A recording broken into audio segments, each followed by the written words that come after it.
Dear students of class 9th, I am continuing my lecture on your chapter The Fundamental Unit of Life. अब आपको मैंने last lecture में Golgi apparatus तक बताया था. Golgi apparatus के बाद जो हमारी ऑर्गेनेली आती है वो है लाइजोसोम्स. ठीक है, मैंने गोल्गी एपरेटस में ये भी लिखा था, Golgi apparatus can form lysosomes.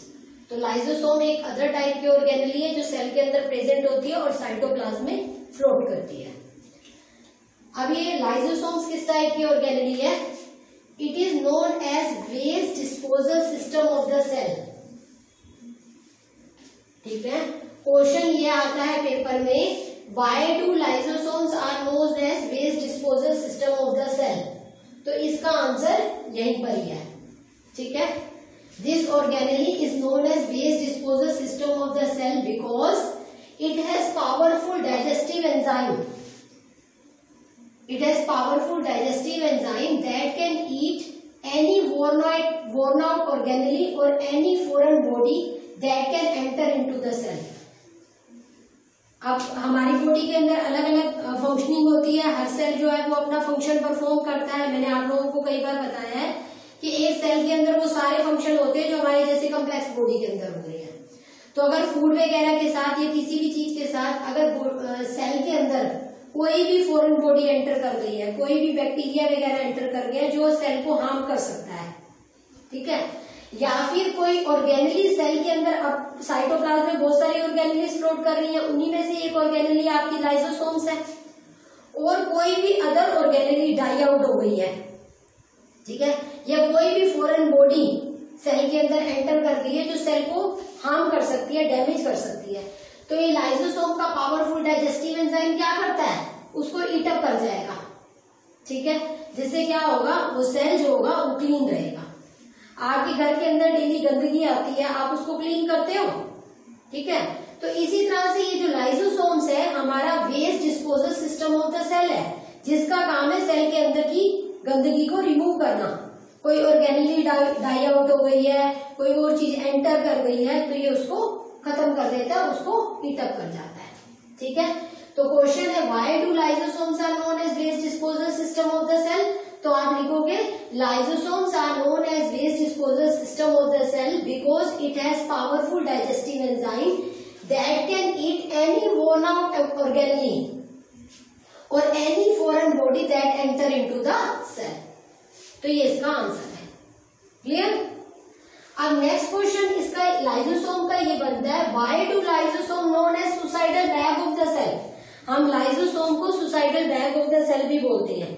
अब हम क्यों बोलते हैं लाइजोसोम को suicidal bag of the cell? देखो, अगर किसी भी वजह से सेल की मेटाबॉलिज्म खराब हो जाती है, मतलब सेल के अंदर कुछ ऐसी मेटाबॉलिज्म क्रिएट हो जाती है जिससे हमारा वो सेल डैमेज होता है. ठीक है, हमारा अगर हमारी डेली लाइफ में हमारे बहुत सारे सेल डैमेज हो रहे हैं, रप्चर हो रहे हैं और नए सेल बन रहे हैं. हमारी पूरी लाइफ में हमारे जो सेल होते हैं वो खत्म होते रहते हैं और नए बनते रहते हैं. और कोई पर्सन जितना ज्यादा यंग है, मतलब इन्फेंट से धीरे धीरे ग्रो करके चाइल्डहुड में जाता है, चाइल्डहुड से धीरे धीरे वो अपनी एक पुबर्टी एज में जाता है, पुबर्टी से वो मैच्योर होकर एडल्ट बनता है. ठीक है, तो उसके जो सेल्स होते हैं वो उसी स्पीड से बनते जाते हैं. लेकिन जब एक हमारा मैच्योरिटी लेवल अटेन हो जाता है, ठीक है, उसके बाद हमारे सेल जो होते हैं वो कम बनने स्टार्ट होते हैं. कहने का मतलब ये है कि हमारे स्किन सेल तो रेगुलर बनने चाहिए, लेकिन देखते हो जैसे जैसे कोई पर्सन ओल्ड हो जाता है तो उसके फेस से लगता है ना कि वो पर्सन ओल्ड हो रहा है. तो उसका रीजन क्या होता है? उसके सेल का कम सेल्स का न्यू सेल्स का क्रिएट होना. ठीक है, तो why do lysosome known as the suicidal bag of the cell. अगर किसी भी सेल में किसी भी तरह से मेटाबॉलिज्म उसकी खराब हो गई है और वो सेल डैमेज हो गया है, तो वो सेल ब्रस्ट कर जाता है, मतलब फट जाता है जिसे कहते हैं. और उसके सेल नहीं फटता, सॉरी, लाइजोसोम ब्रस्ट हो जाता है और उसके अंदर का जो पावरफुल एंजाइम होता है वो बाहर निकल के पूरे सेल को ईट अप कर जाता है. That's why lysosome is known as suicidal bag of the cell. यहाँ पर आपका सॉरी लाइजोसोम्स आएगा.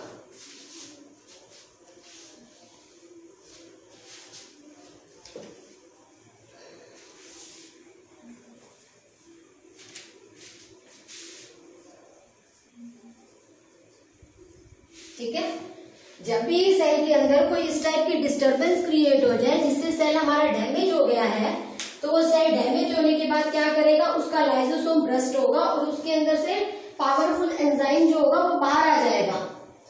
ठीक है, सेल के डैमेज होते ही लाइसोसोम ब्रस्ट होगा। लाइसोसोम तो एक ऑर्गेनेल ही है that is present in the cell. तो उस सेल के अंदर ही जो उसके साइटोप्लाज्म के अंदर जो लाइसोसोम फ्लोट कर रही हैं वो ब्रस्ट होके अपना पावरफुल एंजाइम आउट कर देंगे, जिससे वो पूरे सेल को ईट अप कर जाएगा वो पावरफुल एंजाइम, और पूरा सेल खत्म हो गया क्योंकि लाइसोसोम ने उसको ईट अप कर, मतलब उस डाइजेस्टिव एंजाइम ने उसको ईट अप कर लिया, मतलब पूरा सेल खत्म हो गया। ठीक है, और इस तरह से lysosomes are known as suicidal bag of the cell, क्योंकि लाइसोसोम अपने ही पूरे सेल को ईट अप कर सकता है। जिस सेल के अंदर वो सर्वाइव कर रहा है, जिस सेल के अंदर वो प्रेजेंट है, वो लाइसोसोम खुद ब्रस्ट होके पूरे ही सेल को ईट अप कर जाता है उसका digestive enzyme. If the cell get damage, अगर सेल डैमेज होता है उस केस में, that's why lysosome is known as suicidal bag of the cell. उसके बाद नेक्स्ट ऑर्गेनेल है माइटोकॉन्ड्रिया। माइटोकॉन्ड्रिया देखो कैसी ऑर्गेनेल है, it is known as the power house of the cell. Mitochondria is known as power house of the cell. अगर मैं question डालती हूँ पेपर में, name the power house of the cell, तो आप आंसर दोगे माइटोकॉन्ड्रिया। ये 1 मार्क क्वेश्चन में आती है। मैडम मैं बोलूंगी name the suicidal bag of the cell, तो आप बोलोगे लाइसोसोम। मैं बोलूंगी what is the waste disposal system of the cell, तो आप बोलोगे लाइसोसोम। तो 1 मार्क क्वेश्चन इस तरह से बन के आते हैं, और 2 मार्क में ये रीजनिंग आ जाती है, जैसे मैंने अभी ऊपर लाइसोसोम की मेंशन किया है। माइटोकॉन्ड्रिया में क्या है, mitochondria is known as power house of the cell. अब why mitochondria is known as power house of the cell, क्योंकि हर, जैसे मैंने आप लोगों को छोटी क्लासेस में भी आप लोगों ने पढ़ा होगा डाइजेस्टिव सिस्टम का, कि जब हमारा फूड जो होता है वो हर सेल तक पहुंच जाता है by the help of blood. हमारे डाइजेस्टिव सिस्टम में जो लास्ट हमारा जो जहां पर एब्जॉर्प्शन ऑफ फूड होती है वो होती है हमारी स्मॉल इंटेस्टाइन में। स्मॉल इंटेस्टाइन के अंदर विलीज जो होती हैं उनके अंदर बहुत सारी ब्लड वेसल्स प्रेजेंट होती हैं, जो क्या करती है, वो जो फूड सोल्यूबल फॉर्म में बन चुका है, जो फूड हमने पूरा डाइजेस्ट करके उसे सोल्यूबल फॉर्म में कन्वर्ट कर दिया है, वो विलीज उसे एब्जॉर्ब करके, और विलीज के अंदर क्या है, ब्लड वेसल्स हैं। ठीक है, वो ब्लड वेसल्स उस एब्जॉर्ब फूड को ई सेल तक लेकर जाती है। अब हर सेल तक जब फूड पहुंच जाता है तो वो फूड जो होता है वो एनर्जी रिलीज करता है, ताकि हर सेल अपना अपना काम कर सके। ठीक है, हर सेल को एनर्जी चाहिए, और वो एनर्जी कहाँ से मिलती है, उसको फूड से मिलती है। वो फूड जो हर सेल पे पहुंचेगा, सोल्यूबल फूड, वो फूड वहां जाकर ऑक्सीडाइज होता है, मतलब ब्रेक डाउन होता है with the help of oxygen. अब वो जो फूड ब्रेक डाउन होता है उससे एनर्जी रिलीज होती है, और उस एनर्जी की वजह से वो सेल पूरा काम करता है। ठीक है, तो ये एनर्जी रिलीज कहां पर होती है, हर सेल के माइटोकॉन्ड्रिया पे। Mitochondria is an organelle which is present in the cell, in every cell. ठीक है, तो फूड जो होगा वो फूड जो पहुंचेगा सेल के अंदर वो कहां पर जाएगा, माइटोकॉन्ड्रिया पे। माइटोकॉन्ड्रिया इज एन ऑर्गेनेल, ठीक है, that break down this food to release energy due to which all the metabolic activities of the cell take place. और ये जो एनर्जी रिलीज होती है वो होती है in the form of ATP. ठीक है, एडिनोसाइन ट्राइफॉस्फेट, इसकी फुल फॉर्म है, अभी मैं लिख के दूंगी आपको। एडिनोसाइन ट्राइफॉस्फेट की फॉर्म में एनर्जी रिलीज होती है, that's why mitochondria is said to be the power house of the cell. तो आप आंसर क्या, मैडम जब पूछेगी क्या why mitochondria is known as power house of the cell, तो आप क्या बोलोगे, because at every cell the energy is released at mitochondria in the form of ATP। ठीक है, मैंने एट एवरी सेल पहले लिखा हुआ है, आगे लिखो या कोई बात नहीं मत लिखो, चल जाएगा। ठीक है, because at every cell the energy is released at mitochondria in the form of ATP।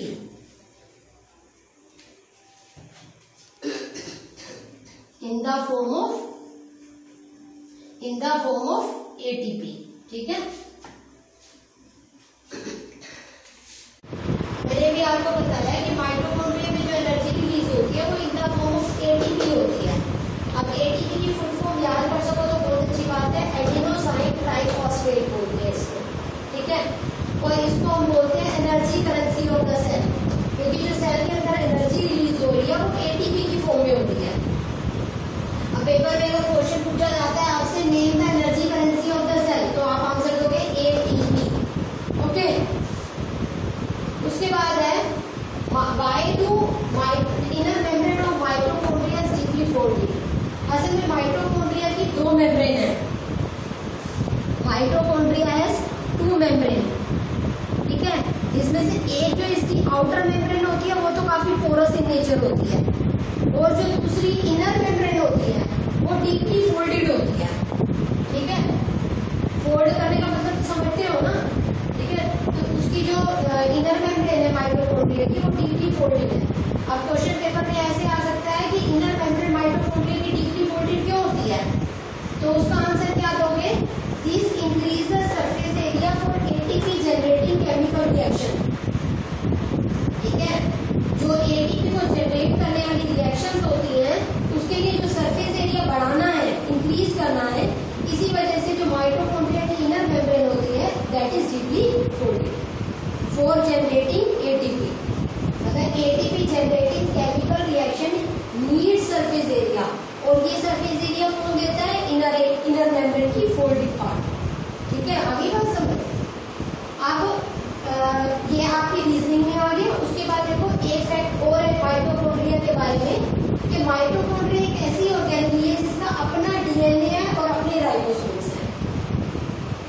Ribosomes में पहले भी कई बार बता चुकी हूँ, राइबोसोम्स का काम होता है प्रोटीन मैन्युफैक्चर करना, ठीक है। तो माइटोकॉन्ड्रिया के अपने ही राइबोसोम है और अपना ही डीएनए है, ठीक है। आगे बात समझ। डीएनए मैंने बताया था कि chromosomes are made up of DNA, ठीक। Chromosomes are made up of DNA. ये क्रोमोसोम वाला टॉपिक मैं आपको बहुत पहले ही करा चुकी हूँ, तो आपको ये याद करना पड़ेगा। मैं जैसे मैं क्वेश्चन पूछ सकती हूँ आपसे, या पेपर में क्वेश्चन आ सकता है, नेम एन ऑर्गेनेली करके आएगा, जैसे name an organelle which has its own DNA and ribosome, तो आप आंसर दोगे माइटोकॉन्ड्रिया, ठीक है। और अगर मैंने बोल दिया नेम ऑफ प्लांट ऑर्गेनेली या एनिमल ऑर्गेनेली, अगर एनिमल ऑर्गेनेली माइटोकॉन्ड्रिया तो दोनों में प्रेजेंट होता है, प्लांट सेल में भी प्रेजेंट है, एनिमल सेल में भी प्रेजेंट है, ठीक है। अगर ऑर्गेनेली वर्ड आ जाए तो भी दे सकते हैं, प्लांट सेल का नेम है plant organelle that has its own DNA and ribosome, या animal cell name and organelle of animal cell that has its own DNA and ribosome, तो भी माइटोकॉन्ड्रिया, क्योंकि mitochondria is present in both the cell, plant cell as well as animal cell, clear. अब next organelle है आपकी plastids. Next organelle is plastid, जो सिर्फ plant के अंदर ही प्रेजेंट है, प्लांट सेल के अंदर ही प्रेजेंट है, एनिमल सेल में ये एब्सेंट होती है, ठीक है। Plastids are the organelles which are present only in plant cell. It is of two types, one chromoplast, second leucoplast. ये कलर्ड ऑर्गेनेली है। क्रोमोप्लास्ट जो है वो कलर, मतलब जो क्रोमोप्लास्ट होते हैं, जो प्लास्टिक क्रोमोप्लास्ट की फॉर्म में प्रेजेंट होती है, दे हैव कलर। और जिनके अंदर कलर नहीं है, they are said to be leucoplast which are colourless in nature, ठीक है।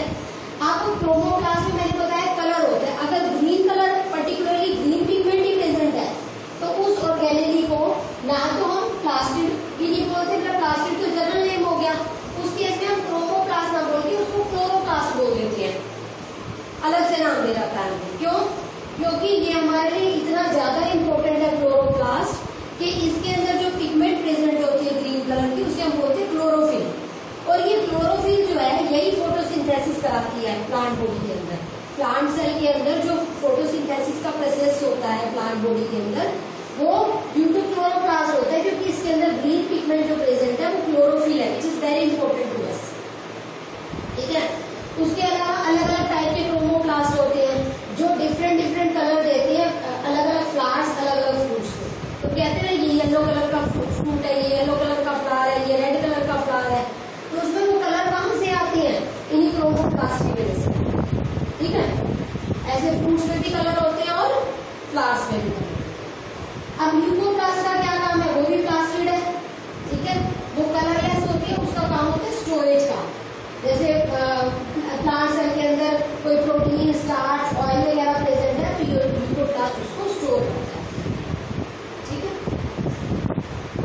और अगर पर्टिकुलरली क्वेश्चन ये पूछा जाए, name a plant cell organelle that has its own DNA and ribosome, तब आप आंसर प्लास्टिड डालोगे। ठीक है, प्लांट ऑर्गेनेली जो है वो प्लास्टिड हमारी है। अगर एनिमल ऑर्गेनेली का पूछ लिया जाए तो एनिमल ऑर्गेनेली में प्लास्टिड नहीं डाल सकते answer, that has its own DNA and ribosome, मतलब माइटोकॉन्ड्रिया ही डालना पड़ेगा, क्योंकि माइटोकॉन्ड्रिया एनिमल और प्लांट सेल दोनों में ही प्रेजेंट है, लेकिन प्लास्टिड सिर्फ प्लांट सेल में ही प्रेजेंट है। इस चीज का ध्यान रखना। ठीक है स्टूडेंट्स, अब बाकी सिर्फ एक ही ऑर्गेनेली रह गई है। ठीक है, उस ऑर्गेनेली को मैं नेक्स्ट लेक्चर में बताऊंगी और साथ में नेक्स्ट चैप्टर भी स्टार्ट कर दूंगी। अब सिर्फ एक ऑर्गेनेली रह गई है, उसके लिए आप नोट्स को मत रोकना प्लीज, अपने नोट्स पूरे करके कंप्लीट करके और सब बच्चों के सबमिट कर देने हैं। ठीक है, और बिल्कुल हर बच्चे का मुझे दिखना चाहिए, ये नहीं कि मैं बाद में फोन करके पूछूं हाँ मैडम कर देंगे या कर दिया था।